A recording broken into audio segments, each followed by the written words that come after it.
Hey everybody, welcome to Geek Addicts.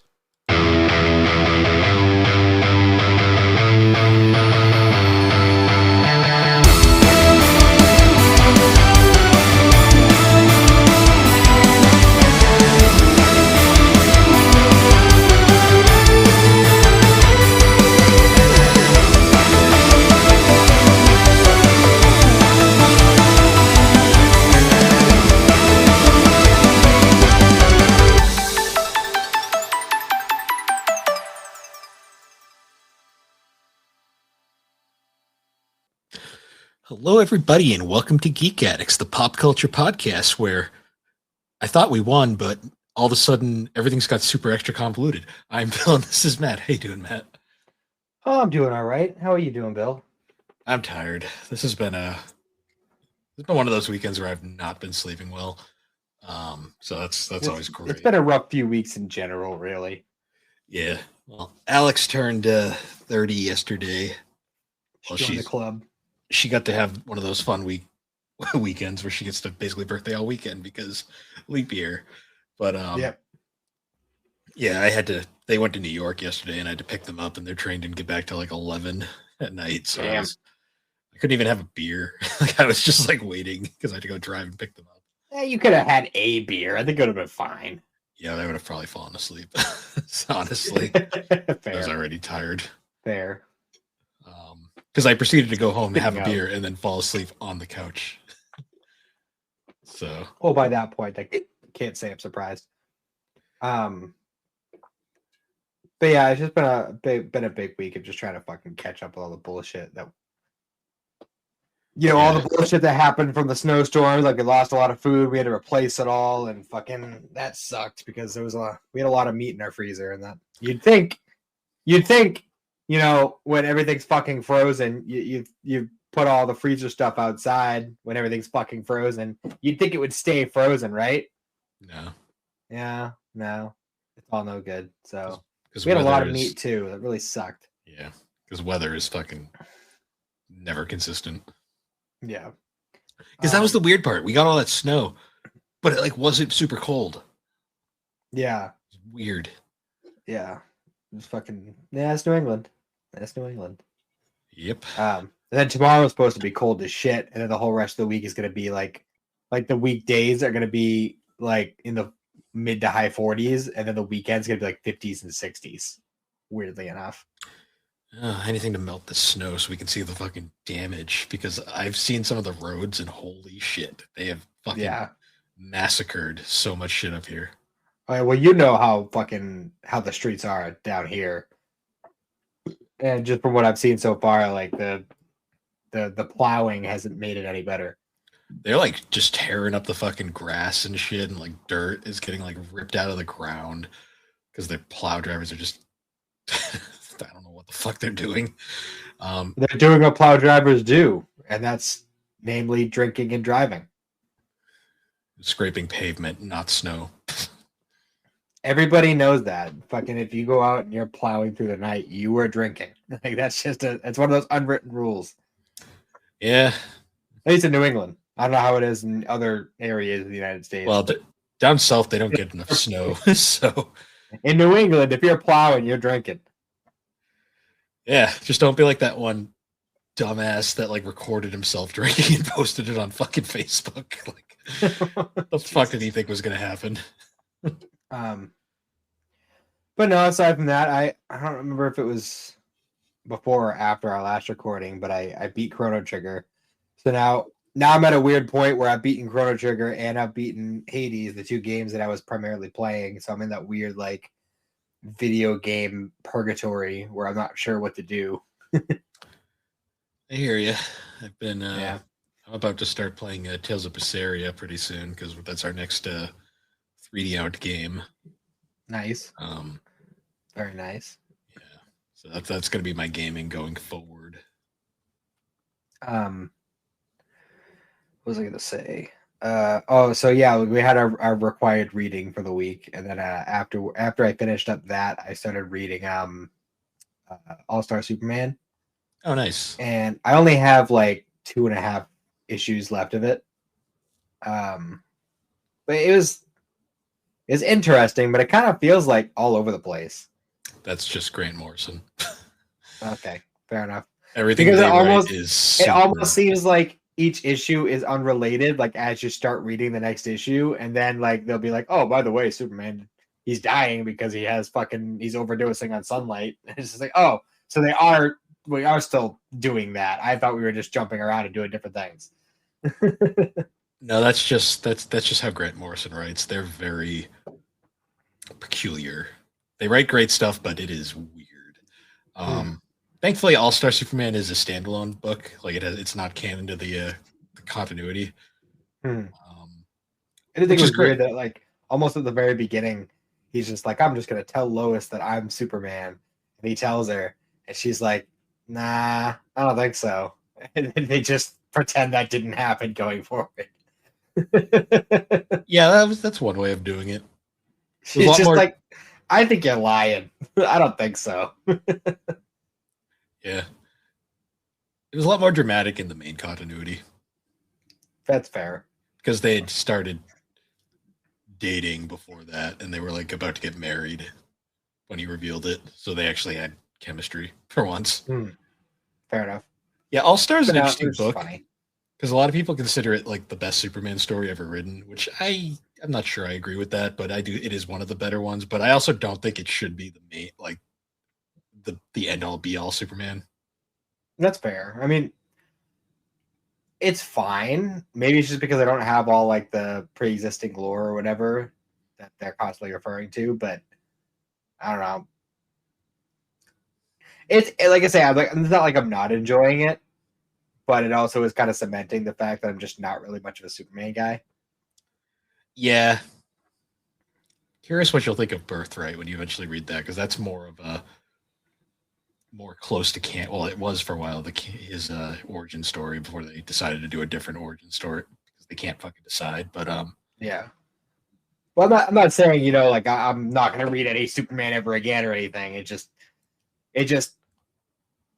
further like punctuates the whole like my feelings on Superman thing. Which isn't to say that I don't find any joy in it. It's not like I don't enjoy Superman at all. It's not the kind of thing I generally gravitate to. See, I'd have to find some specific books like that are. The thing about Superman is if you're not a Superman fan, you really need to find like the right story to understand the character, unfortunately. That makes sense. I said that's it's not like a painting with a broad brush, it's specifically like I don't know. I've always been more of like the grittier side of DC, which is fair. Or like the static kind of Spider-Man-y, like fast talking, I'm gonna make fun of you while I beat your ass kind of guy. I mean, I grew up with Wally West, and he was very interestingly written. That's all. I mean, I love Mark Waid's writing, so that's just me. That's actually why I'm curious about your thoughts on Birthright whenever you eventually get around to that one, because Mark Waid wrote Birthright, and Mark Waid is a guy who really gets Superman. Yeah, although on the subject of static though, I did end up ordering the Static DC's Finest. It should be here today, actually. I was hoping it would have shown up before we started recording, but it is what it is. Yeah. And I did learn since that the rankings that they have on Amazon are like they fluctuate a lot day to day. But when it was like a couple days ago, I was just going through all the DC's Finest and all the compacts just because I was curious where Static stood in both cases. And at least the day that I did it, because the rankings are all different now. But the day that I did it, the DC's Finest Static was 8th in the DC's Finest. So like that's, and like the only things that were beating it were like there's like 3 Batman ones, a Teen Titans, a Superman, and I think a Green Lantern. Okay. Oh, no, not Green Lantern, a Green Arrow. That makes more sense because there's only been 2 Green Lanterns so far, and they're old. That doesn't surprise me because Batman and Superman are just going to sell regardless. Yeah. And then for the compacts, it was like more in the middle ranking for those ones. See the But difference the there. compacts overall, like in general, the compacts have higher. Basically, like even though the Static Season 1 compact was in the middle for the compact comics, Yeah. it still had a higher ranking than any of the DC's finest. Well, those are $40 as opposed to 10. So Yeah. it's So, got to I be one of mean, those things. basically, like the long and short of the point I'm getting to is I think it's probably pretty safe to say that there will be follow-ups to both. Hopefully. I mean, I hope so. I'm a little worried about DC right now, though. Why is that? You hear about the Warner Brothers sale, right? No. Netflix got outbid Oh, they did? by Paramount. Like, is it like official? Like they definitely. Netflix has pulled out. Oh, So wow. That's yeah, we might be screwed, but we'll see what happens. I don't know. how involved are they really going to get on the comic side of it, though? We don't know. That's the thing, because we could be like when Disney bought Marvel and they got pretty involved. So Yeah, but that's Disney. I don't think Paramount is on Disney's level as far as evil cultish corporations go. yeah, I mean, I don't know. We'll have to wait and see on that because yeah, it's been very this. I've already seen videos of people burning all their DC stuff, and I'm just like, you guys are fucking stupid. First Yeah, off, that's ridiculous. like whenever I see show them, that's gonna show them right there. Yeah. You don't Jokes on have them. to They already buy. got the money. Yeah, I know. I'm like, you don't have to buy new stuff if you don't want to. But burning all your old stuff, yeah, that'll show right there. Yeah. Anyways, yeah, we'll see what happens there. I'm hoping for the best. I mean, I get why the DC Finest static would probably sell better because that's a more well-known run. I know season 1 wasn't for everybody. So Yeah, well, they were leaning real hard into like the we'll say current affairs of the time. well, yeah, Just like that 5 years was ago.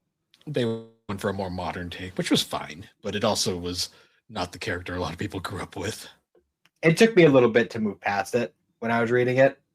Yeah, It just again like the whole like I fully am behind and support like wanting there to be a message in the story you're writing, but there is a fine line between a well told message and becoming preachy. yeah. And Unfortunately, that's whenever it's like a super obvious point they're trying to make, I'm always like I always have to put my guard up just in case because yeah. it's real easy to get preachy with that kind of thing. I will say we'll save it when we get to it. But there was a moment in this week's topic where I was reading and I got to a certain panel and I was like, oh, they weren't being subtle here, not at all. We'll get to it, but yeah, that it's been I haven't done a bunch of reading. I finished rereading my current can't speak. I did finish rereading the current Superman run, the Joshua Mhm. Williamson stuff up to the where the trades are. So been enjoying that so far. I think it's actually a really good run on Superman. Very nice. Other than that, I did go to our local Barnes and Noble up here, and they had early the last volume of Dragon Ball Super. I still gotta order that. Yeah, well, we just filed our taxes on Friday, so I'm gonna do that in a few weeks.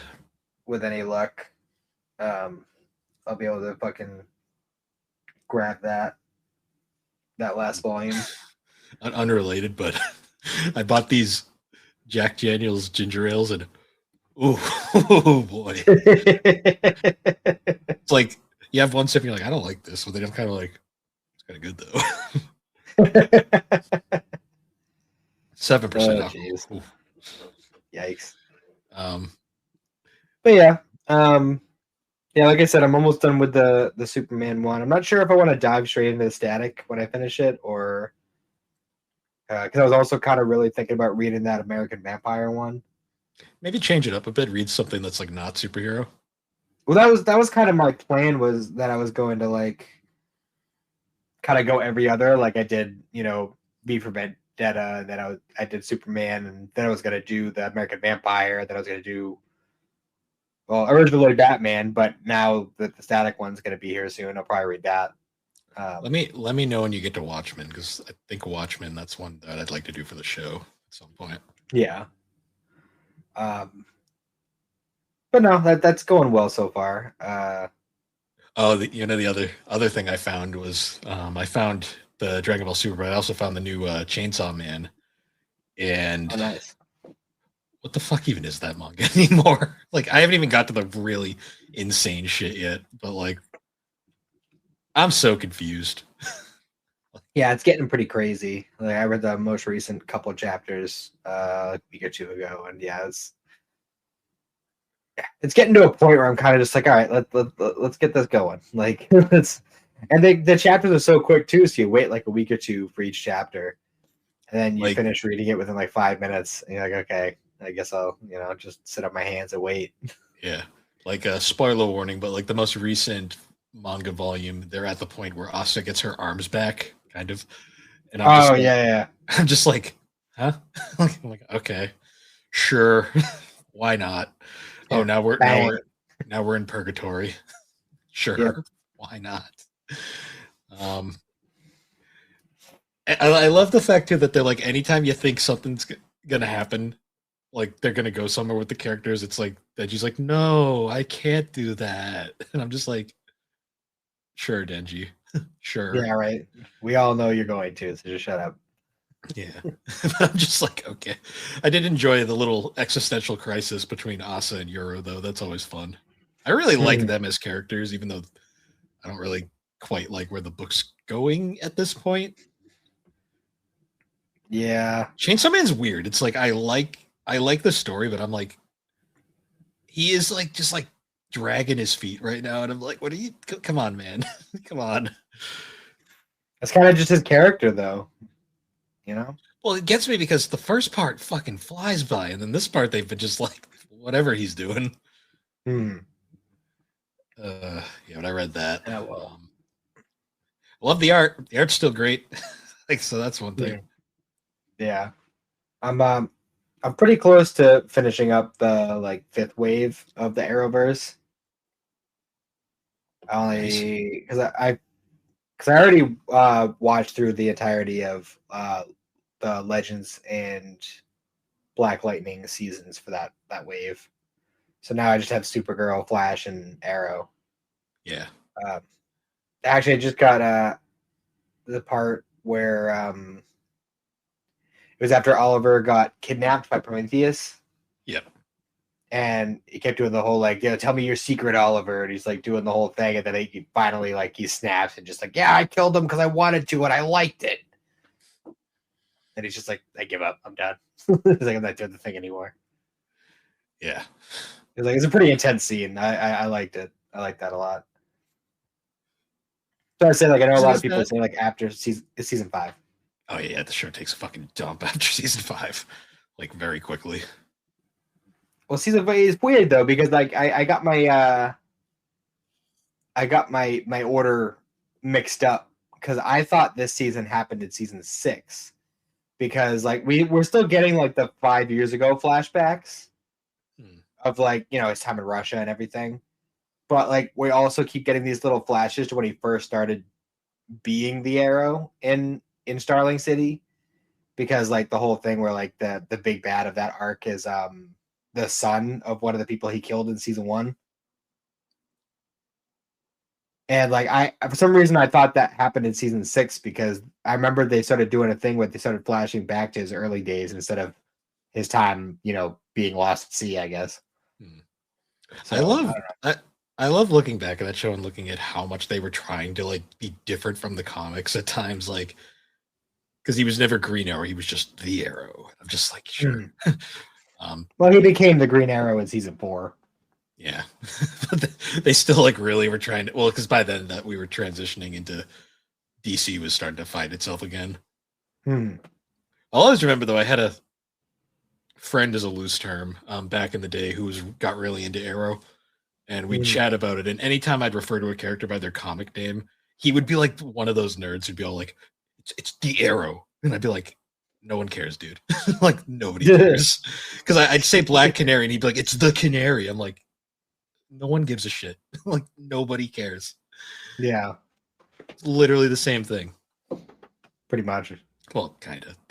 Dina got. Well, they end up going by those names later in the show, but yeah, Dina got kind of screwed up in that show. I'm not gonna lie.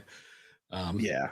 Well, it's okay though, because after Laurel dies, they go out and they found a meta who has the same type of power, and her name is Dinah, so it's fine. Just don't even think about it. Right, of course. It's because they Wally Wested her. Well, Wally West was more, they were like, we're going to bring the character back, but just make him a different character. Oh, no one likes it? You're being racist. I'm just like, no, people don't like it. You made a different fucking character. And then they fucking like brought back the real Wally, and then they were like, well, we can't get rid of this one, so we're going to just make them both Wally, and then we're going to actually make this character a good character as well. Like there. It's like, you could have just done that from the start. Yeah, basically. The new 52. I could go on for hours, but yeah. Oh god. Yeah, I'm glad they finally got both of them figured out. Even though the other Wally goes by Ace now, so whatever. That's okay. Just so they could write the two of them on screen at the same time, basically. Fair enough, I guess. Even though the guy who came up with that nickname realized real fast after, he's like, "Wait a minute, Ace the Bat Hound. Oh no." So yeah, Cindy and I are still making progress on JoJo's. We're I think about 2/3 of the way through part 3 right now. Nice, give or take, and that has been interesting. It's been so much fun watching her experience it for the first time. It's just so entertaining. Like, I'm at a point now where I'm more entertained by her reactions to the show than I am by the show itself. Which is saying a lot, because I love the show. The show is great, but yeah, I'll get to it at some point this year. I'm still kind of just not in an anime mood right now. Yeah, I'm with you. Like I said, like I'm watching that with her, and then like basically I'm not like watching week to week technically with all the ongoings. What I've been doing is whenever I finish an Arrowverse wave, then I'll binge the episodes that have come out since, and that's how I've been doing it. Gotcha. So you haven't seen the latest Vigilantes? No. Okay. They wrap up the arc they're on. That's all that really happens. Gotcha. Yeah, because I'm still just watching that Jujutsu Kaisen and then Frieren right now. Mm-hmm. I gotcha. So Frieren's still great. The most recent Frieren was really good. We're already almost halfway. We're already halfway done with the season. I saw I think the last one I watched was when Fern and Stark go on their date. Yeah, that was last week's episode. That was fun too. Mm-hmm. I enjoyed it. It was a very nice episode. It was such a realistic date because they literally are like, "What do we do? I don't know." So this is like a weird thing for me. I don't know why I started doing this, but I've been liking it. So I get up like a good hour and a half before I actually have to leave to go to work in the morning, just so I have time to have my coffee and sit down and fucking wake up and have my moment by myself before I have to go and deal with the day's bullshit. Yeah. And I got really tired of doom scrolling throughout that time. Yeah, I've stopped doing that entirely. And what I started doing is I've been putting on the Barker era of Price is Right on Tubi in the morning. That works. And it's been fucking weird watching that. Like watching those old episodes, like 80s, 90s, like between like 70s and 90s Bob Barker, Price is Right, like because man, it's just this weird like nostalgia trip. Because I know like anytime you went to any fucking old person's house or like you went to like your aunt's house or whatever, that fucking Price is Right was always on. Like no matter what, but back when we were kids, this Price is Right or Wheel of Fortune, or either Deal or No Deal, or yeah, not it a was Deal or fucking Let's Make a Deal. Jeopardy, like all those Jeopardy. shows, or in some cases, America's Funniest Home Videos. But it was mostly The Price is Right. Yeah, yeah. Thank God. Yeah. So that's been fun. Just kind of having that on when I'm having my coffee in the morning. You know what's great about watching those old shows? Like you go What? back and you see just some of the comments that the hosts make, and you're like, "Oh, you couldn't say that today." Yeah, I know, I know it. Like I was watching some old America's Funniest Home Videos recently, some of the early Tom Bergeron era, and I was just like, "God damn it!" Like they could not make those jokes nowadays. Like, One of my favorite things with The Price is Right though is when like they're doing the whole like deciding who goes next by like the bidding thing, and it'll be like $400, Bob, and the next person come up and be like um uh 401, Bob. And you just see the person next to them just going like, "You fucking bitch!" yeah, it's Like, always that. every time they're just like, No, "You fucking dick." the funniest, the best ones were you get the person who would be like $400, and the next person would be like 399. Like, just like yeah, that makes it better. And then like, oh, it's even best when it's like, oh, $400 and 401, and the next person be like 402, and it keeps going. It's just 401 cent. Like just so it's like, wow, okay. stupid shit. Because my God, people are the Price is Right is so dumb, but I love it. I love it though. I love it.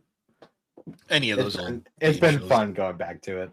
The best is those game shows where it's like especially Jeopardy, where like you see the question on screen and you know the answer, but the person's like, and you're just like, you're like sitting there going like, come on.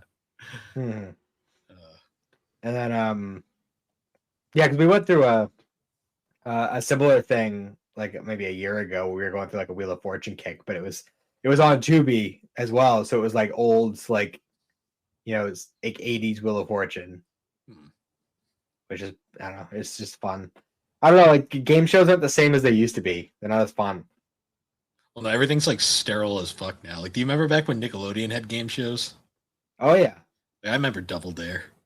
oh yeah, classic. I remember the 2000s attempted revival that lasted one season because no one watched it.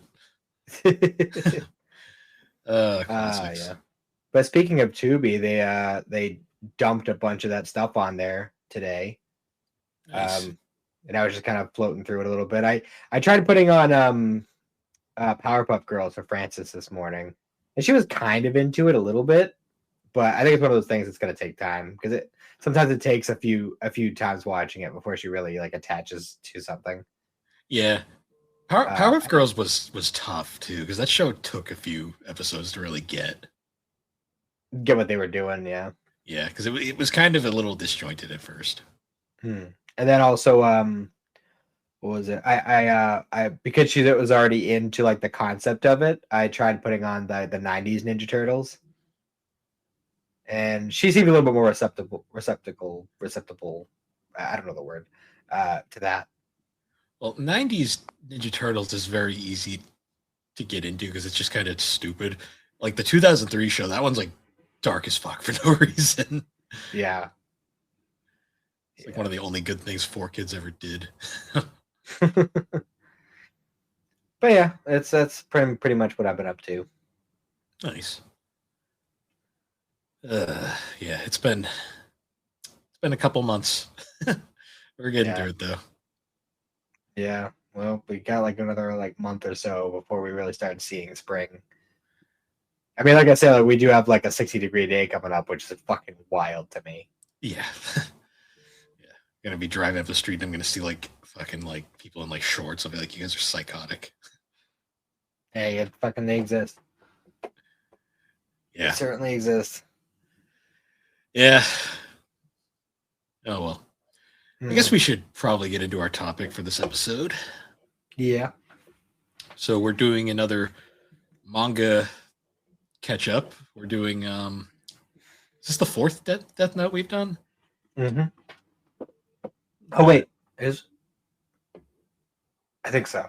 Yeah, that would make sense. Yeah, Death Note is Death Note. That's the best way to put it. Yeah. pretty much.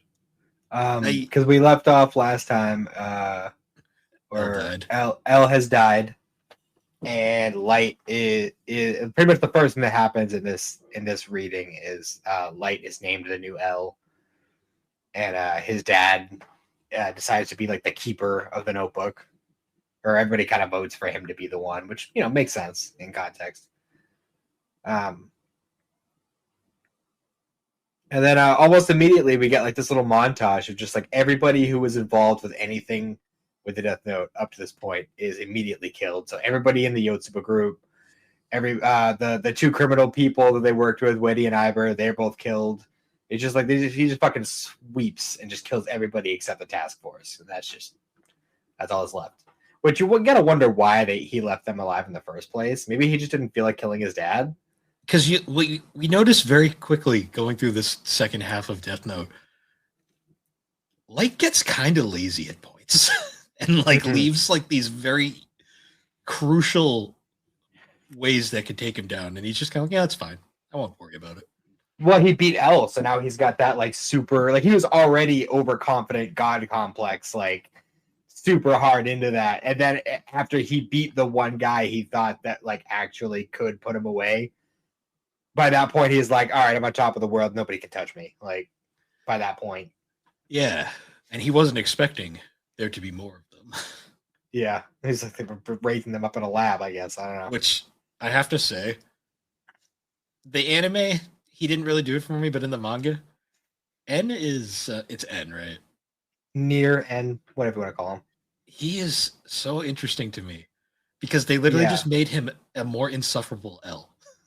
Honestly, like I'm kind of with you. I think both Near and Mello kind of got the shaft in the anime. In the manga, they're much more interesting characters. Well, Mello was okay in the anime. Like at least his like arc was for the most part not super nerfed. I think a lot of it came from their voice actors weren't particularly great. Because that's one thing I noticed about watching Death Note is like the voice actors that were good were very good, and the ones that were bad were very bad. Yeah, that's fair. Misa, for example. I don't think it's that she's bad. I think it's just that she was going for a very specific, which makes sense for the character. I'm not saying she made the wrong choice with the voice she went with. You know, I think Misa's supposed to be insufferable. That's kind of the whole thing. Yeah, but she went too hard at points, and I'm like, there were moments where like she was supposed to be serious, and it just didn't come off that way. Yeah, for sure. Also, Light and Misa end up moving in together. They sure do, and it is like it's just so stupid because she's all like, "Oh hell yeah," and he's just like, "Yeah, I don't actually care about you, but whatever." He's like, "You have the eyes. That's what I care about. That's keeping you close." L is honest, not L. Light is honestly, the more you read, the more you're like, this guy's a piece of shit. Like this guy really sucks. And like you wouldn't think that like right when he's first introduced and he's first starting to get it, you're like, yeah, I can kind of get what you're doing. I'm kind of behind you a little bit. And then like as it goes on, you're like, oh no. I don't like this. By post L's death, he becomes such an insufferable prick. Like, and I'm just like to the point where like you're like, I don't even want this guy to win. But at the same time, there's like no hero in this story. So you're kind of just like, what do I do? No, there is a hero. He just, he dies in this week's reading. So, yeah. Oh, yeah. That's true. I guess he was a hero in the sense that he was the only morally okay person. He was the most moral person. Yeah, I'd say. The sad way he goes to. Yeah. But then we get a time skip. 5 years pass, which for context, I think everything that happened from him getting the notebook to L dying was less than a year. You know what the funniest part about the 5-year time skip is, though?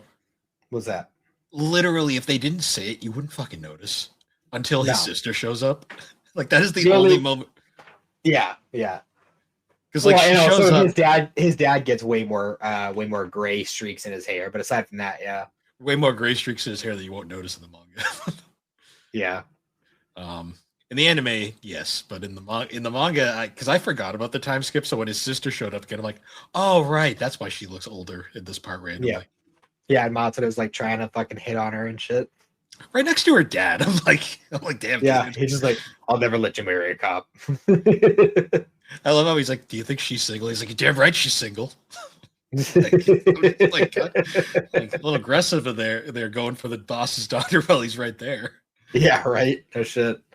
And I think at that point he had been promoted too. Like he wasn't just like the chief anymore. He's like the deputy director. Also, like, it kind of drove me nuts that like the artist for the manga, like he really does like it's a he, right? I believe so. Um, well, they go really like hard at times with the art, but anytime Misa's on screen, I'm always like, you just wanted to draw a sexy lady. That's all you Yep. wanted to do here. That's literally why she was introduced. It was because like up to that point they were like, wow, this manga is such a sausage fest. We need some eye candy. And Yeah. that's why Misa was introduced. Yeah, because the only like woman up to that point that appears in the manga besides like Light's Light's mom mom was and his sister. not counting them, that was the first like real major death in the series. Oh yes, Naomi, yeah. Yeah, I'm like that's like the most fan servicey character here, and she's really She not was fan servicey. no, she's not fan servicey at all. She's actually very businesslike. Yeah, and she was such a good character too. I feel like she was super underutilized, especially no. when you read the because there's a side novel, like a little light novel that's all about the case she worked on with Elle, and it's really good. She's a really good character. That's kind of the thing. The problem I have with Death Note is like it has so many compelling characters, but all of them get killed off basically once they're introduced. Yeah, that's fair. So we get introduced briefly to Nier and Mello as they're being told that Elle is dead, and they're like, oh, and the dude who's running the orphanage they're at is like, hey, so Elle's dead. He never picked a successor. You guys should like totally work together. And Mello looks like disgusted by this. Like he makes the most like horrified face you could imagine. You know what I never got here? Like What? they probably would have been fine if they worked together. Because N doesn't seem to care. Like Nier, he's very much just like, yeah, okay. Yeah, that's exactly what it was. He was just like, yeah, that'd be fine, whatever. And It's mostly Mello because Mello's got like the second place complex going on. Like, yeah, and he's so like butthurt of it. I'm like, dude, this guy actually is competent. Just work together and like get the glory. Like, don't throw your bitch fit. well, what I love about Nier and Mello as characters is they represent the two opposing sides of L, like personality wise. Like Nier is the very calm, very collected, very straightforward, straight thinking kind of guy. And then Mello brings in the chaos. Like whenever we're at like a static moment where nothing's really changing, Mello's the one who comes in and throws that chaos in and just shakes everything up. And that's what makes the pieces fall together. Well, that was kind of one of the things about L early on that really like made it his dynamic with Light so interesting was the fact that L was super competent, but he was also unpredictable as fuck. Mm-hmm.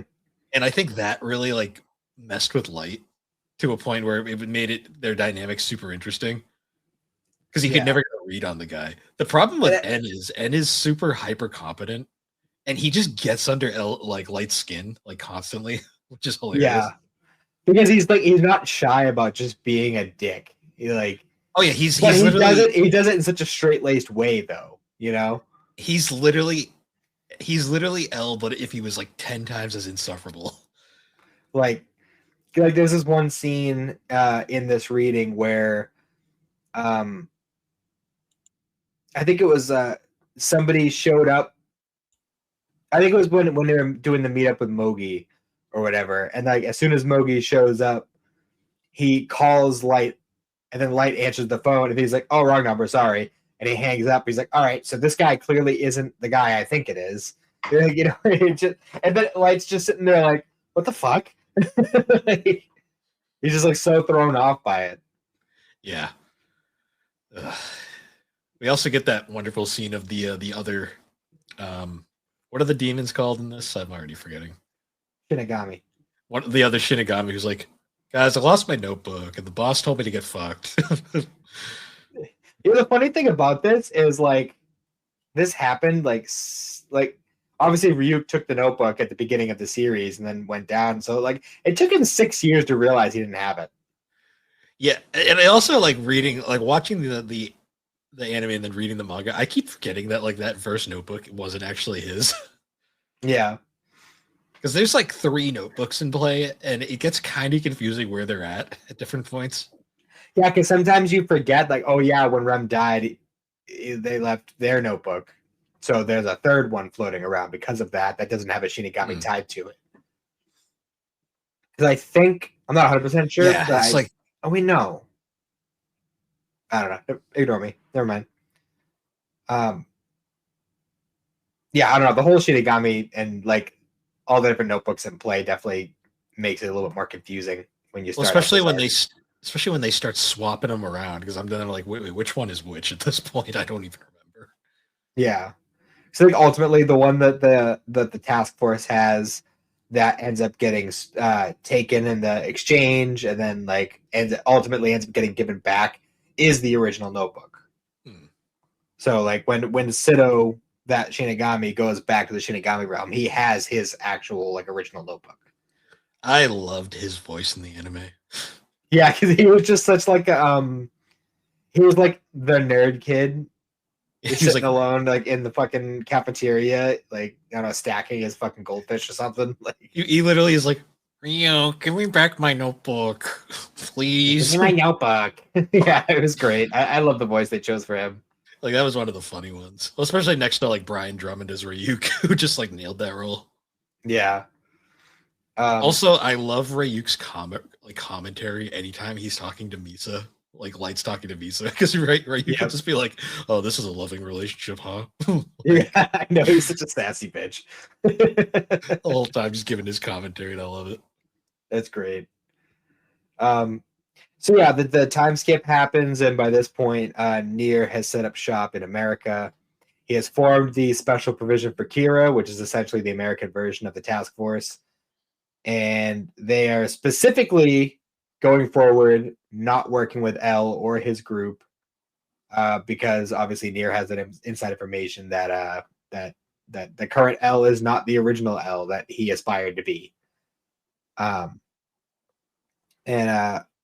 just based on like shit that he was able to come up with, because when I first watched Death Note back in the day, for some reason I thought that L had like transferred all his information over to Nier, and that like all the information that he had gathered over the course of the whole thing he just passed along. But no, actually he wiped all that data. All that's gone. Yeah, all the information Nier knows he figured out on his own through his own means, which is super scary when you realize you're like, holy shit.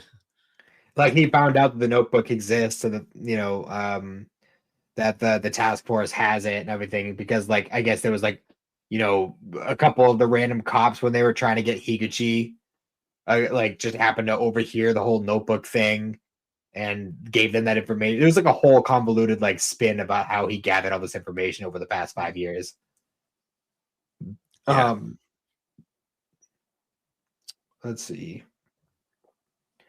And this is the point where the director of the NPA gets kidnapped by Mello and his mafia group, I guess, because he just joined the mafia when he left, apparently. Sure, why not? Because he's very much like L, where he is not afraid to just use whoever he needs to get the results he wants. Yeah, only he's a lot less eloquent about it. Yeah, he'll just fucking plow through it if he needs to, but he also covers all of his bases, and you see that as you go through this. Like he leaves very little margin for error. It's usually things related to the Death Note, like the Shinigami, that ends up throwing things off for him. Yeah, it's also very interesting too that that's another key thing that really messes up Light's plans.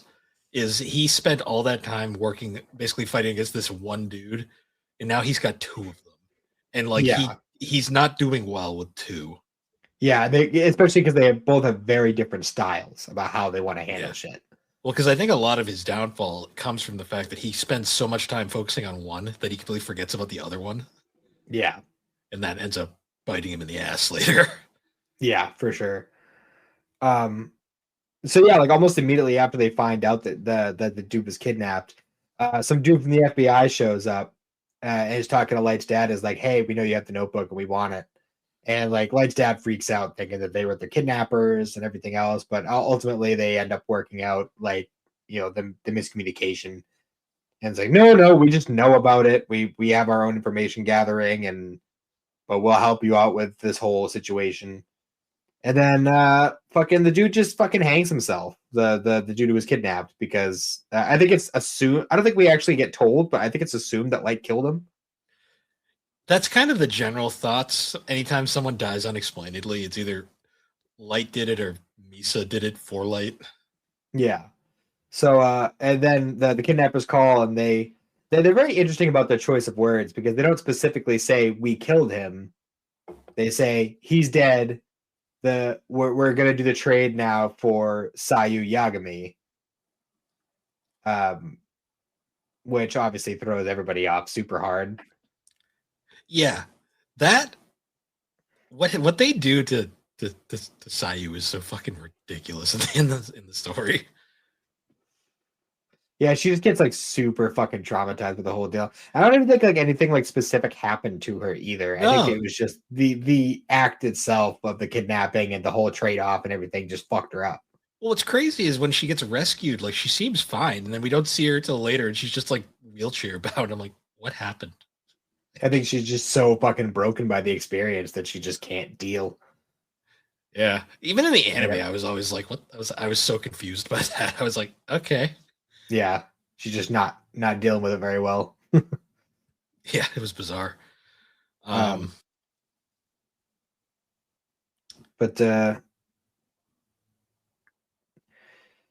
so Light ends up contacting Nier, and Nier like fucking throws him for a loop by immediately being like, yeah, I know you're not L. Like, don't even try to bullshit me. Like, I've known for years. Yeah. And ultimately they end up deciding to work together to try and rescue Sayu, and try to work it out in a way that they can not give the notebook, but we know how that works out. Yep. And Mother covers his bases. That's like one of the first real chinks in the armor. That's like Light's first like big defeat. Like straight up, like because even with all the stuff with L, like he always was able to come up with a plan to kind of turn things back around. Like even when Misa was taken into confinement and then he was under suspicion, like heavily, he came up with a plan. And even though it took a few months to really like come to fruition, it was in process the whole time. And he was like, but with this, like he just straight up lost. There was nothing he could do about it.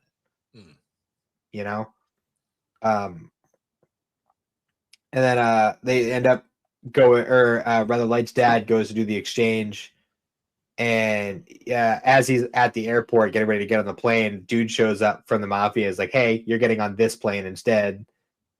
And fucking the pilot just kind of like hijacks the plane and lands it in the middle of the desert to drop him off, which is fucking crazy. Yeah. And like they have like this interesting like spot to do the exchange. So apparently it was used by like some sort of gang for like drug exchanges and such. But it's like this glass revolving door thing in the middle of like an underground tunnel. And there's like basically they have it rigged in such a way that like, you can't just take whatever is put in there. You have to like be like a full revolution, and it's like the glass is bulletproof, so you can't just like shoot people through it or whatever. Like it's like a whole thing. It's one of those things that can only exist in fictional media. Yeah. But ends up being like they do the exchange because there's no really way to avoid it. And then the fucking dude flies away in a helicopter, and then they fire a fucking missile, which they apparently put the notebook on because they can't track it by radar. And they just fucking fire the bitch. And then Mello kills pretty much everybody who was involved in the exchange. Yep. Like on his side of it, like all of his people that was on part of the exchange. Yeah, that's one of those moments too where you realize how much more ruthless he is. Oh yeah, which you wouldn't think that he would just be that. There had to be some sort of setup to that, but Because he was just living in an orphanage, just doing like, brain teasers and shit. What the fuck they do there? I don't know. To try and train the next L. Yeah. And apparently he was just like when he found out about L, he was just like, fuck this, I'm leaving. I'm almost 15 anyway. So he left when he was 14. This is 5 years later. So he's 19 years old and he's just killing motherfuckers left and right. Like, what did you do for those 5 years? That's what I want to see that story. Yeah.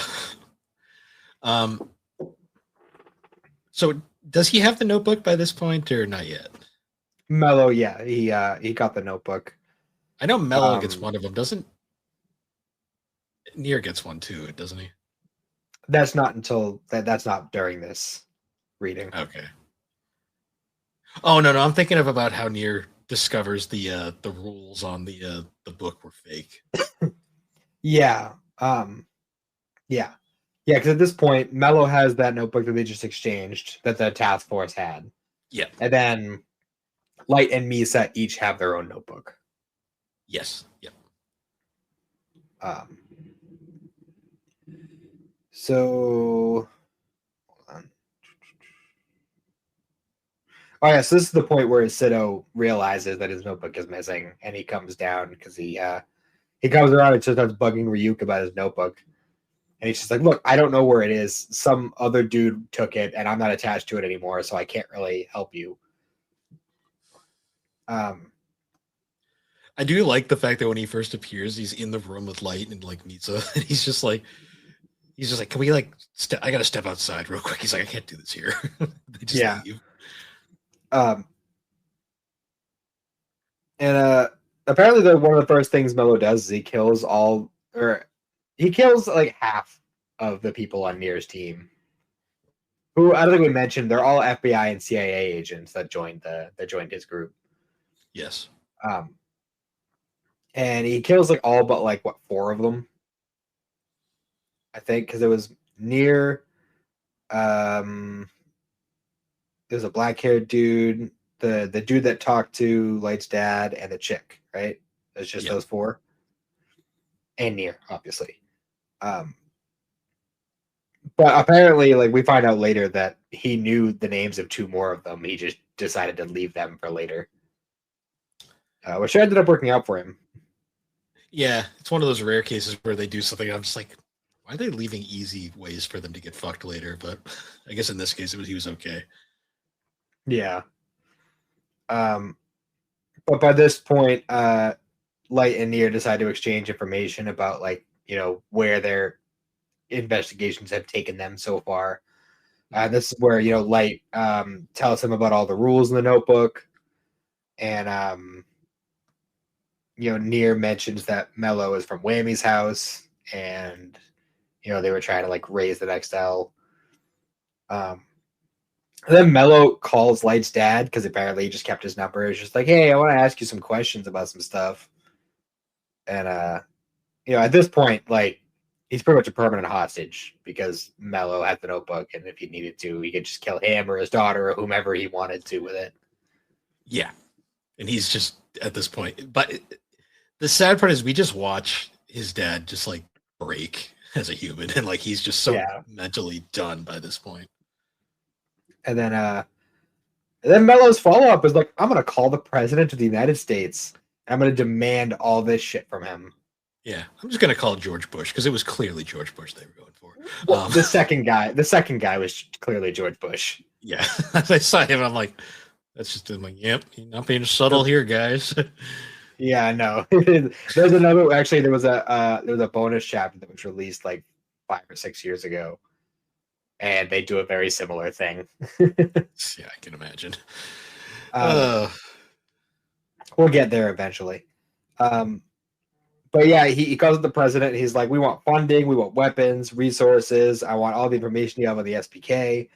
And if you don't do any of this shit, then I will control you with the notebook and make you fire nuclear missiles at other countries.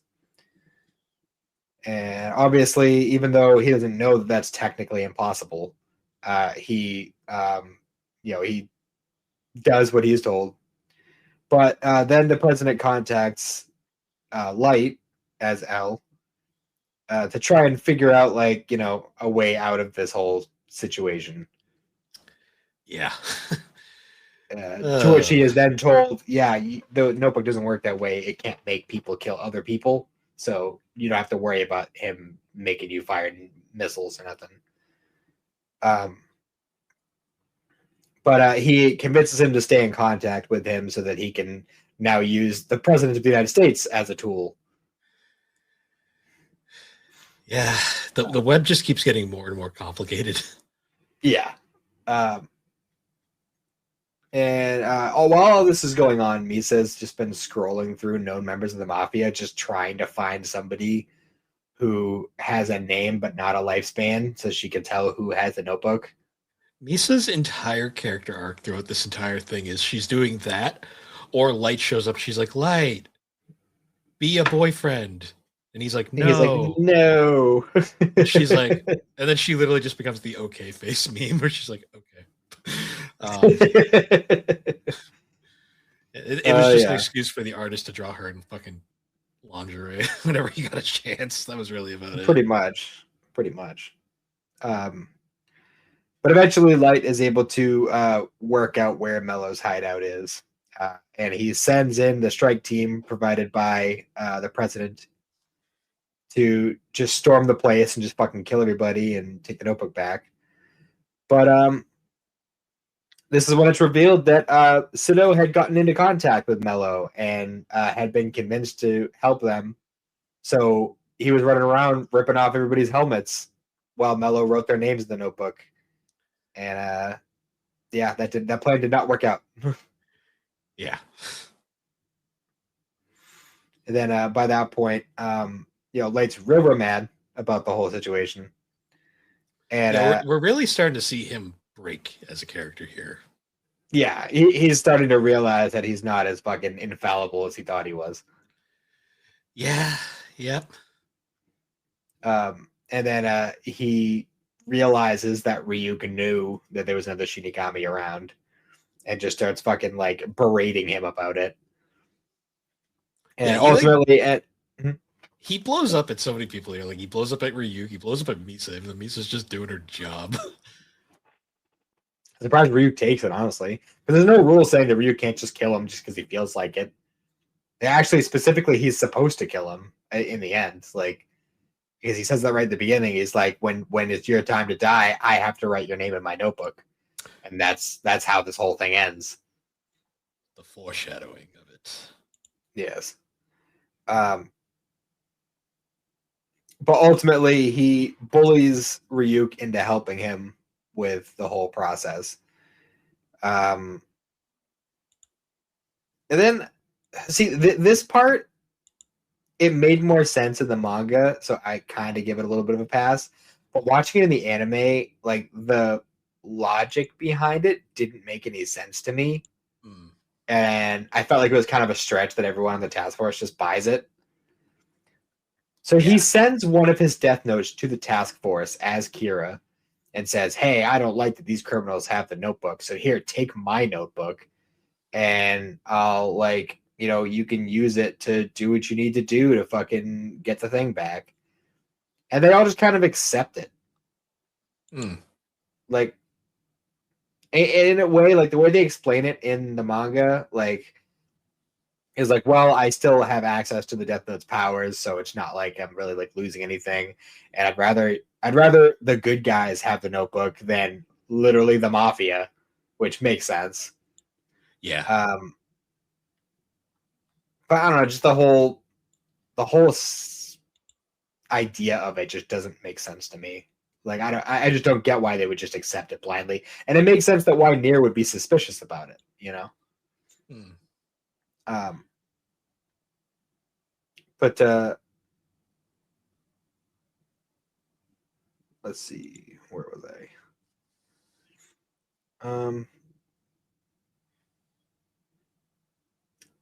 But yeah, they end up like figuring out everything they need to like, track down Mello again. And Light is expecting Matsuda to volunteer to make the ideal, but is like completely floored when his dad's like, no, it's gotta be me. Because by this point, he's already kind of like thought about just killing himself. Yeah. It's just because dark. like in his mindset, it makes sense because he's like this super straight laced, like by the books cop, like one of those stereotypical cop characters. And he's also like very dedicated to his family. So at this point, like he let his love for his family compromise his job that he also takes very seriously. And now he sees himself as a liability because he's literally just a source of information for Mello, and there's nothing he could do to fight against it. Hmm.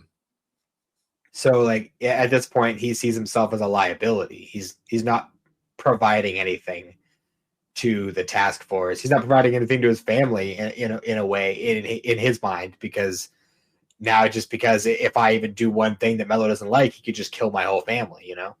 So he's at a point right now where he's like, really, this is the best use of my ability. Like there's nothing else I can do that will help.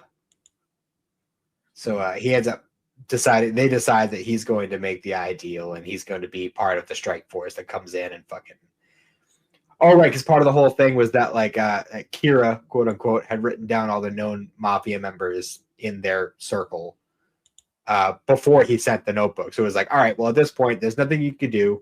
Their names are already written down. So if you want the best possible chance to get that notebook back, you have to storm in at this exact time when they're all going to die of heart attacks. Hmm. Which is it's a good plan when you think about it. So when the raid starts, Ryuk convinces Sido to just not help the humans, because if he doesn't help them, then he could just have his notebook back. And then like as all the mafia members die of the heart attacks, everyone rushes in. And then Mello's just kind of hiding up in this room. He's like, I'm gonna blow up the building, so only you come in with the notebook that you have, and like, we'll talk about it. Yeah. And he takes the helmet off, whatever. He's like, oh, it's you again. That figures. And basically they're doing the whole thing where like, Light's dad reads Mello's name out loud. So now Light has his name. So that's something. Hmm. And but basically, like they're having this whole argument about like, turn yourself in, blah blah blah, and then fucking one of the dudes on the ground, who everybody thought was a corpse, turns out is not dead, and he rolls over and just lights up Light's dad, like just fucking shoots him all to hell. Yeah. And even though he's wearing bulletproof armor, it doesn't mean much when you're point blank. Yeah, when you're point blank, and I mean, there's still obviously like going to be spots where you can't protect. I'm pretty sure he got hit in the neck, so Yeah. um, so that's not good. And then Mello fucking, obviously they hear the bullets, so everybody else rushes in. Mello hits the button, the whole place blows up. But apparently they had built that specific room to be bomb proof. So everyone who was inside is okay, including Mello, even though they don't know it yet. Well, everyone who isn't Light's dad. Hmm. And they take him to the hospital. At this point they have the notebook. They got it back, but at what cost? Because he is dying very, very clearly and very quickly. You know what the worst part about this scene was for me? Like, this is like the only like legitimately good character we've had in the series is dying. Yeah. And Light's reaction to it is so shitty. like Yeah. like he doesn't give a shit his dad's dying. He's like, please sign the notebook, you can do it. And I'm just like, I mean, I think he does care, just not as much as he cares about the whole Kira thing. yeah, it's just kind of one of those things where I was like, damn man. Like, I mean, there's a reason why he's gone out of his way to try and kind of like he's kind of like jumping through hoops to kind of give the excuse of not killing his family if he can avoid it. yeah. Yeah, Because I mean, the easiest way for him to just be okay is if, as soon as Elle died, he just killed everyone on the task force. But he didn't want to do that because his dad's part of the task force. And then like when Sayu got kidnapped, he's like, well, I could just kill her and then it wouldn't be a problem. And then they'd know, well, this whole kidnapping situation is pointless because Kira's just going to keep killing the person we kidnapped. But, so he cares about his family to a degree, just not enough. He cares about them until he doesn't. It's one of those annoying, like, relationship trope things that I'm always kind of like iffy on. Yeah, I feel you. Trust me, I'm not defending him, but I do think he feels something about it. The whole scene that just got me the most there was when his dad's like, "I'm so glad I can die knowing you weren't Kira." I'm like, that's tragic. Like, that's just tragic. Yeah, for sure. Yeah, because at this point he had given up ownership of the notebook, but he was wearing it like under his clothes so that it was still in contact with his skin and he wouldn't lose his memory. Yeah. So complicated plan. I read. It's just one of those things where I'm like, okay, sure. Yeah.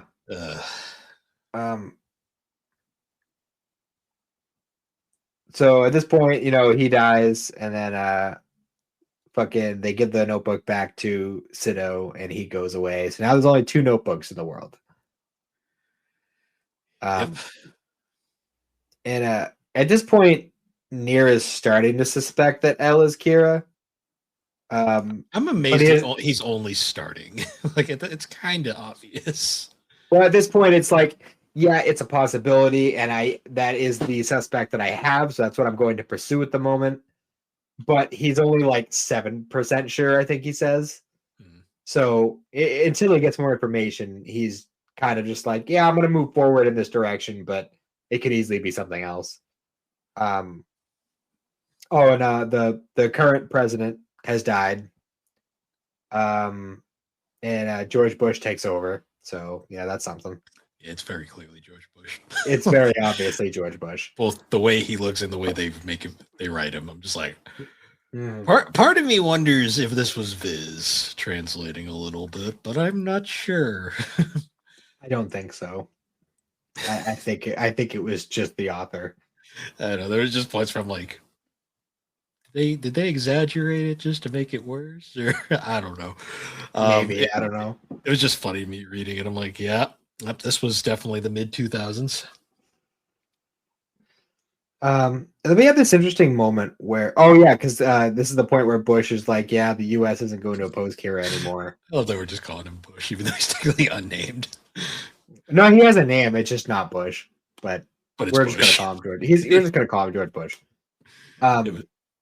So he's like, yeah, we don't support Kira, but we're also not going to stand against him. So we're just going to shut all programs related to that down and just let it be what it is.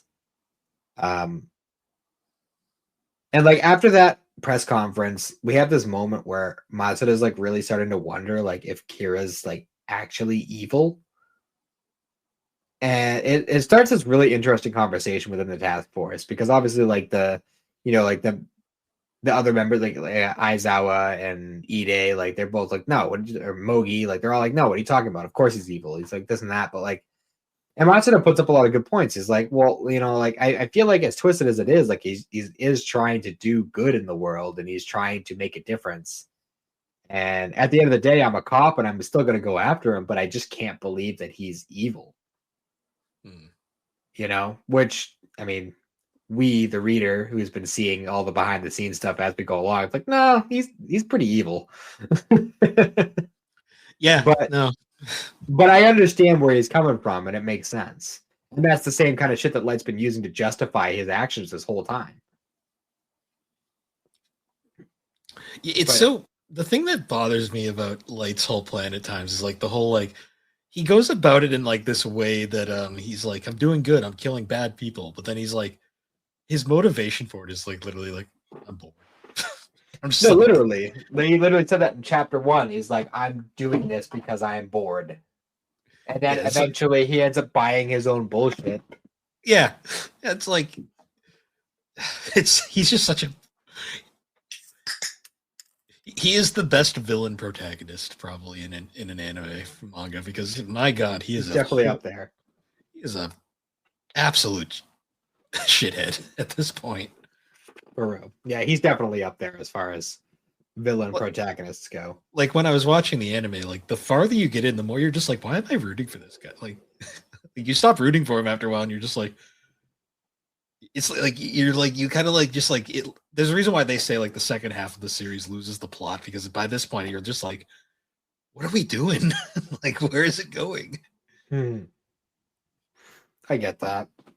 Well, because I mean, the biggest conceit of the show was Light versus L, and then when L died, it was like, oh, so are we done? Oh, no, we're not done. Okay, these two guys over here, and like I can understand to a degree why a lot of people feel cheated by that, but reading through this section of the manga again with Nier and Mellow's introduction and like getting into the weeds of them as characters and progressing the story, like I honestly think they just get a bad rap. I think they're a lot more interesting characters than they get credit for. That's kind of my problem with it. Is they're like the best part of this part of it.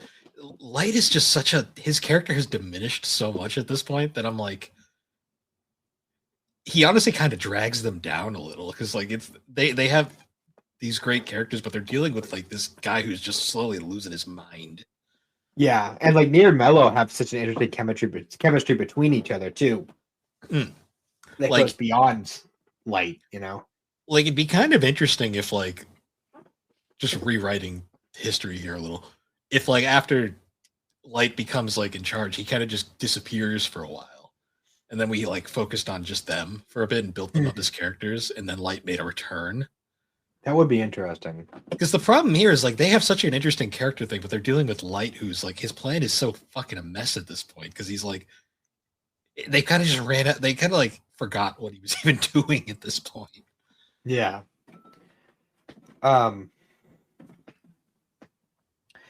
So at this point, Nier has a whole plan to try and flush out Mello.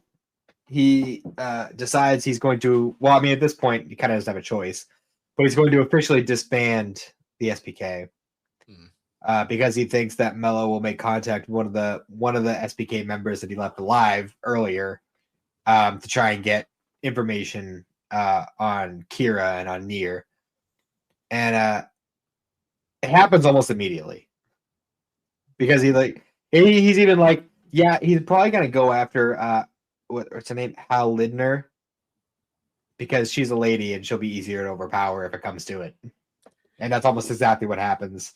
Although apparently what Nier doesn't know is that they already know each other. Like Mello and Hal already have some sort of history. We don't know what that history pertains, but they have met each other before. Yeah, he's waiting for her in her apartment, and like she like goes and takes a shower, and they're just talking while she's in the shower. It's like a really weird kind of scene. It makes me wonder if they were like banging at some point or not. I don't know, to be honest. They don't really go into detail about it, but it kind of there's some tension there. Yeah. Despite the fact that he has a gun on her like the whole time. But ultimately he tells her like, "Hey, bring me to Nier. I want to talk to him." And when he gets there, like they have like their little argument. They're all pointing guns at each other, and eventually they're like, "All right, cut it out. We're just gonna talk, and then when we're done talking, you're gonna leave, and it's gonna be fine." And Nier's like, "Hey, I got your picture. You should probably want that back, don't you?" And yeah, so he takes the picture back, and he's like, "All right, well, you did that for me, so I guess I'll throw you a bone." So Shinigami are real, and one of the rules are fake. Yep. And he just accepts it, like, immediately. He's just like, "Oh, well, if he was going to come up with a lie, it wouldn't have been something as crazy as that, so it must be true." And well, he's like, "All right, one of the rules is fake," and he's like, "Well, there's only one rule really that it could be, because it's the only one that hasn't been tested yet." Yeah. Yeah. And then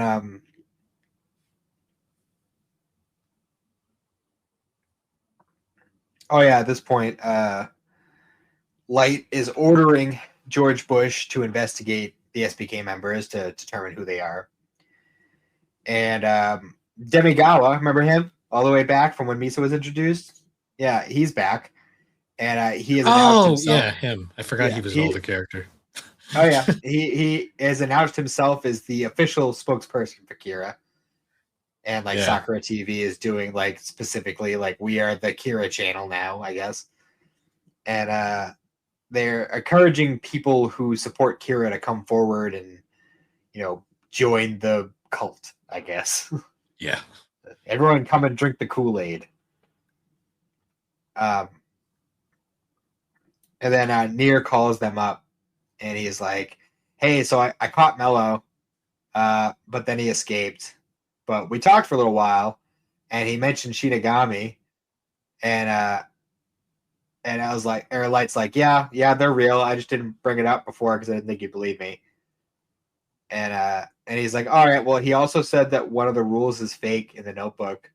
If you had to guess, which one would you say it is? And he's like, this fucking motherfucker. He's like, well, if I had to fucking guess, I'd say it's the 13-day rule because it's the only one that makes sense in context. But I mean, Mello is the one who told you. Are you really gonna believe him? Trying to fucking throw that doubt in there. But like, no, come on, man. We all know that that's the one. If there's a fake one, that's the one. Yeah. And then Nier starts questioning them about their relationship with the previous cell. Like, did you all see his face? Did you work directly with him in person? Like all that other stuff, and pretty much gets all the answers he was expecting. And like this is like starting to kind of sow the seeds of doubt for the task force regarding Light. Because they all know that full history with Light's detainment and the suspicion against him that like L just would not let it go no matter how many times they quote unquote proved his innocence. Yeah. He just would not let it go. So like with that in the back of their minds, and now the possibility of the 13-day rule being fake, it's like, oh shit, maybe he is the guy. Yeah. So that's kind of starting that whole mindset for them. And then Nier suggests, hey, let's test that rule, and I'll write Mello's name in the notebook, and if I die, then the rule is real and Kira wins. And I'm willing to make that bet. But ultimately, they all, Light has enough sense to fucking take a vote, and they all decide, no, we have to value human life. So they decline the test. Then Mello contacts Mogi of all people. I don't understand why that. Why him? Like, yeah, I don't know. He's got a fun name. The big tough dude who doesn't talk like ever. It's just like he's the one I'm gonna call. Because Mello and Mogi are M names, and I don't know. I don't know. Well, anyway, Mello's like, hey, come meet up with me in New York. For context, guys, I didn't realize this until like halfway through this whole spiel. They're in LA right now. And he's like, hey, come to New York and meet up with me. And he's like, okay. So he hops on a plane and he goes to New York. And like Mello's kind of like leading him along, like, hey, go to this place. He's like, all right, well, you can see this building over here. Go there. And by the time he gets to the end, it's like he finds himself at the SPK headquarters. Like, oh, fuck. Like, I was coming here to meet Mello, and now I'm in front of Nier. Like, what the fuck? Yeah. Which was a really well played strategy on Mello's part, because it's like, okay, so I can risk free. I can send one of them over to Nier's place, and then I can mine information from both of them without actually having to be there. But Mogi lives up to his reputation and literally doesn't say a single fucking word the entire time he's there. I think until Aizawa calls him on the phone is the only time he speaks, and it's like 2 sentences. And even in the moment, too, Nier's like, oh shit, he can talk. Yeah. It's always a quiet one.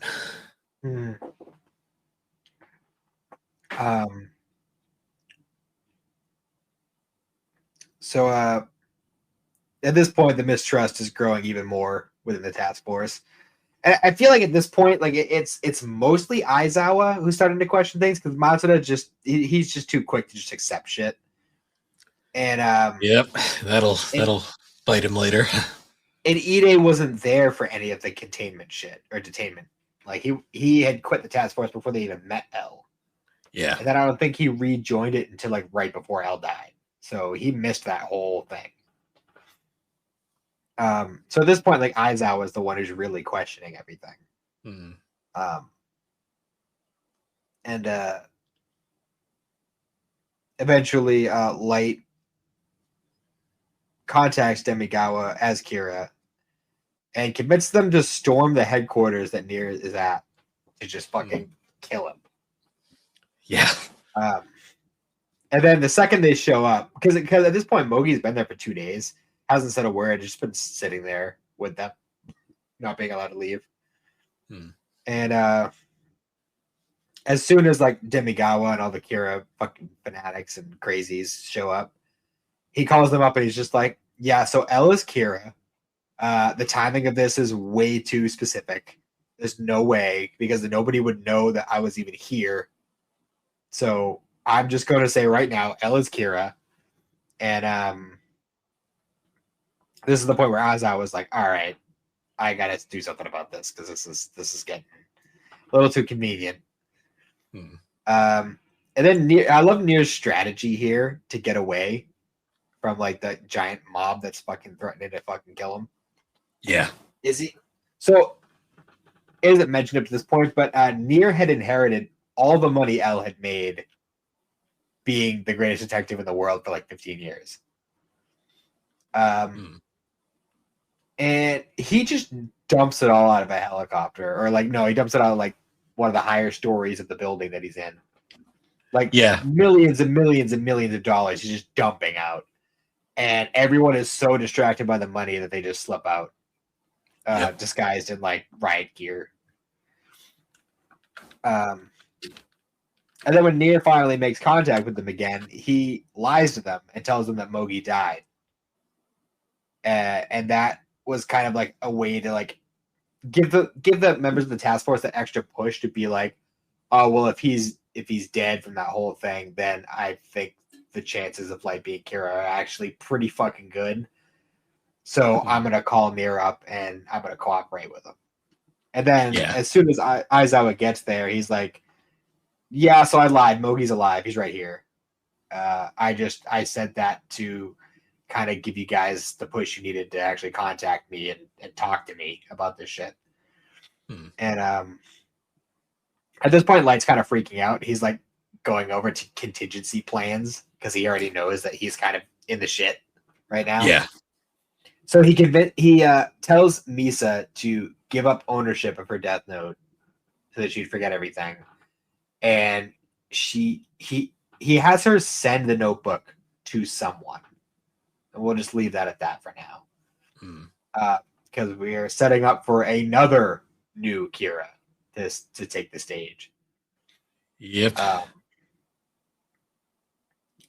And Aizawa, when he meets up with Nier, tells them all about L's suspicions of Light and his containment and then release because of the 13-day rule and all that other stuff. And well, he doesn't specifically name Light because he's still technically aligned with him. But when he explains the whole situation about what happened with his dad when he did the whole fake "I'm going to kill you then myself" thing, that was the detail that gave it away, because he's like, well, why would a police chief just say I'm going to kill myself after I kill Kira? The only explanation is that it was his kid. Yeah. So pretty much that gives him the information he needs, and he's like, okay, Light Yagami is L and therefore Kira. And that is where we leave off. Yeah, it was really... Everything just kind of like goes to shit like really fast. Yeah, very quickly. And we'll learn in the next one, the next set of... Actually, we'll be finishing the story up next round, I believe. Yeah, the mainline story, yes. We learn really fast that Light's not going to take this well. No, no. And it's going to be a very extreme fall apart. Yeah, for sure. Because we still like, I was having a lot of trouble deciding the cutoff point for this one. Because at first I was like, well, maybe after Light's dad dies, and I was like, well, it seems like it's not enough chapters. Like, it feels like that happened a lot quicker than I expected it to. So that I had to kind of like work around it again and try to figure that out. I figured like near learning his name was a good place to stop it. Yeah. It was kind of almost exactly the midpoint between where we were and the end of the story. So yeah, it ended up working out that way. So, but there was a lot of stuff going on in this section. Like, yeah, it's a lot of events. Yeah. It's weird. I still like the story, but this second half is very all over the place. But that's also part and parcel of just like the whole concept there being two of them, Like we have Nier and Mello who have very different styles, very different ways of doing things. So things are going to kind of, well, first of all, there's going to be twice as many things happening because they're both making moves. Yeah. But also it like Light's being pulled in so many different directions because of that it makes the story take on a different kind of tone. Yeah. Honestly, I think my big problem with the second half of Death Note is Light more than anything. Because Elwood played like the long game. Like he would come up with like a strategy, and then he'd be working on the strategy over time, and then he'd fucking throw in like a fucking random like, oh, by the way, I'm L. Like he'd just throw out some random shit like that and be like, oh fuck, I can't do anything to him now. Like, yeah, because I don't know. It's one of those things where I wish we could go back and like things could have been a little different just for knowing what we know now. It's just kind of one of those things. Yeah, I think part of it too is because the author didn't plan this story out. This is it's clear. This is a seat of the pants kind of story. Because he kind of finished it halfway through and then went shit. Yeah. Well, at the same time, like it's also like I know I've mentioned this in the other ones, but it's so fucking impressive. Like the depth of storytelling that he goes into, and he didn't plan any of it. It just kind of came up with it week to week. Yeah. Well, no, there's a whole reason why they had to make an extra volume just to explain shit because, yeah, it's one of those. Yeah. Kind of crazy though. Huh? Oh, go on. I was just gonna say, like, I think this section, upon this reread, I'm a lot fonder on than I have been in the past. I think part of that is just because I think Nier and Mello are just way better characters than they get credit for. They're the best part. I think the fact is like they really should have done more with them themselves. I feel like the rivalry between the two of them was a missed opportunity. I feel like they could have done so much more there. Yeah, for sure. Like I said it earlier, but I really think like having Light disappear for a while and then just making like their shit be like the main story for a while. And then have kind of like the fourth, back. Yeah, kind of like the fourth season of Attack on Titan, where it's like we're gonna focus on these people now, and then like he comes in randomly. It's like I'm gonna fuck everything up. Yeah, because the problem with this whole thing is like you're trying to get into like Nier and Mello's like whole dynamic, and then Light pops up, and Light's just so a mess at this point now, and he kind of just derails everything. He's just over there like, yes, I am the ultimate mastermind. Worship me as though I was a god. Like, no, yeah, and it's kind of relax, like, buddy. It's just kind of like that little like wedge in like this what could have been very interesting. Because if he had come back like as like we to the point where we'd forgotten about him for a while, and then he all of a sudden showed up, it would have been a much more interesting thing than just seeing this gradual like decline that we were seeing as it goes on. Yeah, for sure. Especially like, yeah, we hadn't seen him in like the 5-year time skip, and like we're focusing on the other characters, and then he shows up and he's just so fucking deranged. Like, and obviously he has to keep a lid on it so that people don't notice, but like, we as the readers who are seeing his inner monologues and shit, like we know how far he's fucking derailed. So I don't know. We'll see how it goes. We still have one more big section of the story left.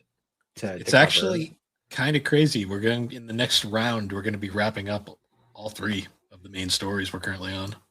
Yep. Because Dragon Ball will be done for the time being. Still no word on when that's coming back. But at least we know it's coming back. Yeah. Just not at when. Yu-Gi-Oh! Will definitely be done, and then Death Note will be... The main story will be done. Yes, which would mean there is apparently a whole separate arc for Yu-Gi-Oh! That was done separately.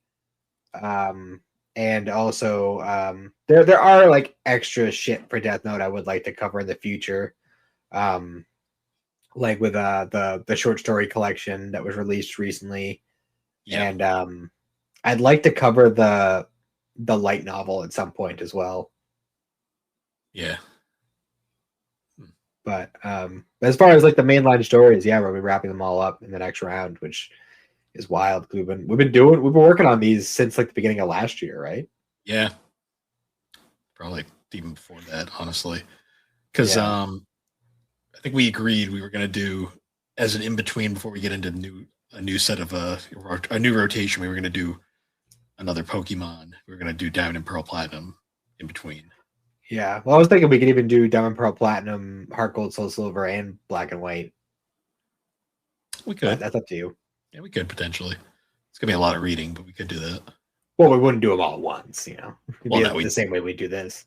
We do Diamond and Pearl, then. Well, Heart Gold, Soul Silver will be like the easiest one. That's 2 volumes. Yeah. Well, if we did Black and White, then we'd probably have to do Black and White 2 as well. I still got to get those books. That's fair. I mean, there's plenty of time before we even get there, but yeah, we got a ways to go. But I mean, I'm cool with just doing Diamond and Pearl if we want to do that. We'll figure out the logistics of it. But either way, once we get to the next, after we finish the next Death Note episode, the one we do after that will be Diamond and Pearl. Okay. Yeah, and we'll figure it out from there. Mm-hmm. But yeah, I think with that, once again, everybody, thank you for joining us on Geek Addicts. You can find Geek Addicts on all the major podcasting platforms, particularly Apple Podcasts, Spotify, all that fun shit. And be sure to check us out on the Superpod Network, superpodnetwork.com. Awesome site where you can find all sorts of different videos, blogs, podcasts, a whole bunch of awesome stuff going on there. But anyways, guys, once again, thank you for joining us. We will see you all later. Have a good one.